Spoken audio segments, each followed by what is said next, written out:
Hi. என்னதான் குளிச்சாலும் ஒரு ஃப்ரெஷ்னஸ்ஸே இல்லையே அப்படின்னு ஃபீல் பண்ணிட்டு இருக்கீங்களா? அப்படின்னா இந்த சோப்பு உங்களுக்காக தான். அப்படி என்னடா சோப் அப்படின்னு தான் நினைக்கிறீங்க? புதினா சோப்பு தான். நம்ம இதை போட்டு குளிச்சா உடம்பு நல்லா குளிர்ச்சியாக ஃப்ரெஷ்ஷாக புத்துணர்ச்சியாக இருக்கிறத நம்ம ஃபீல் பண்ணலாம். வெல்கம் டு கொஞ்சம் கற்றது சேனல். வாங்க இப்போ சோப் எப்படி செய்யலான்னு பார்க்கலாம்.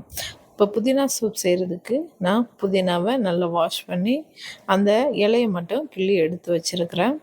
அதுக்கப்புறமா கிளிசரின் சோப் பேஸ் இது ஒரு 100 கிராம் எடுத்து வச்சுருக்கிறேன். இப்போ வந்து நம்ம இந்த புதினாவை நல்லா அரைச்சி எடுத்துக்கலாம். இதில் உள்ள அந்த சாறு மட்டும் தான் நமக்கு தேவை. அந்த எசன்ஸ் மட்டும் நம்ம நல்லா ஃபில்டர் பண்ணி எடுத்துக்கலாம். நான் ஒரு சோப் செய்கிற அளவு எனக்கு போதும் அப்படிங்கிறதுனால நான் வந்து கொஞ்சமாக எடுத்துருக்கிறேன். இப்போது நான் அந்த எசன்ஸ் மட்டும் எடுத்துக்கிட்டேன்.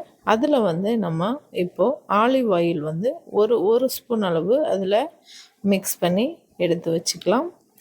இந்த புதினா வந்து சமைக்க தானே யூஸ் பண்ணுவோம் அப்படின்னு நினைக்கிறீங்களா? அது மட்டும் கிடையாது. இது சருமத்தில் பல நன்மையே தரக்கூடியது.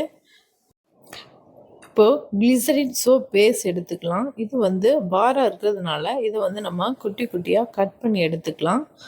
உங்ககிட்ட கிளிசரின் சோப் பேஸ் இல்லை அப்படிங்கிற பட்சத்தில் கிளிசரின் சோப்பான பியர் சோப் கூட நீங்கள் எடுத்துக்கலாம். இப்போ வந்து கடாயில் தண்ணி வச்சுட்டு தண்ணி நல்லா கொதிச்சதுக்கு அப்புறமா நம்ம இந்த கிளிசரின் சோப் பேஸ் வந்து ஒரு பாத்திரத்தில் வச்சு அதை தண்ணிக்குள்ளே வச்சிடலாம். இந்த டபுள் பாயிலிங் மெத்தடில் இந்த மாதிரி வச்சு நம்ம நல்லா இதை வந்து மெல்ட் பண்ணி எடுத்துக்கலாம். பாருங்கள், நல்லா தண்ணி மாதிரி நல்லாவே மெல்ட் ஆகிடுச்சு. இதில் வந்து நம்ம இந்த ரெடி பண்ணி வச்சுருக்கிற அந்த புதினாவோட எசன்ஸு ப்ளஸ் வந்து அந்த ஆலிவ் ஆயில் மிக்ஸ் பண்ணி வச்சுருக்கோம்ல அதை வந்து இதில் ஊற்றிடலாம். ஊற்றிட்டு அதை வந்து நல்லா மிக்ஸ் பண்ணி விட்டுக்கோங்க. இதை நல்லா மிக்ஸ் பண்ணிக்கலாம். இந்த கிளிசரின் சோப் பேஸ் வந்து ஆன்லைனில் கிடைக்குது. நான் லிங்க் வந்து டிஸ்கிரிப்ஷனில் கொடுத்துருக்கேன். உங்களுக்கு வேணும்னா நீங்கள் பர்ச்சேஸ் பண்ணிக்கோங்க. இப்போ வந்து சோப் மோல்டு எடுத்துக்கலாம். இந்த மோல்டில் வந்து நம்ம தேங்காய் எண்ணெய் அப்ளை பண்ணிவிட்டு அதில் வந்து நம்ம ஊற்றிக்கலாம்.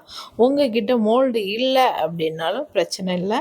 வீட்டில் இருக்கிற சில்வர் கிண்ணம் இல்லைன்னா பிளாஸ்டிக் கப்பு எதுலையாவது ஆயில் தடவிட்டு இந்த மாதிரி ஊற்றி வச்சுக்கோங்க. இதை வந்து ஒரு 5 to 6 ஹவர்ஸ் வந்து வெளியில் வைங்க. இல்லைன்னா ஃப்ரீசரில் வைக்கிற மாதிரி இருந்தால் ஒரு 2 ஹவர்ஸ் வச்சு எடுத்துக்கோங்க. நான் ஃப்ரீசரில் தான் வச்சு எடுத்துருக்கிறேன்.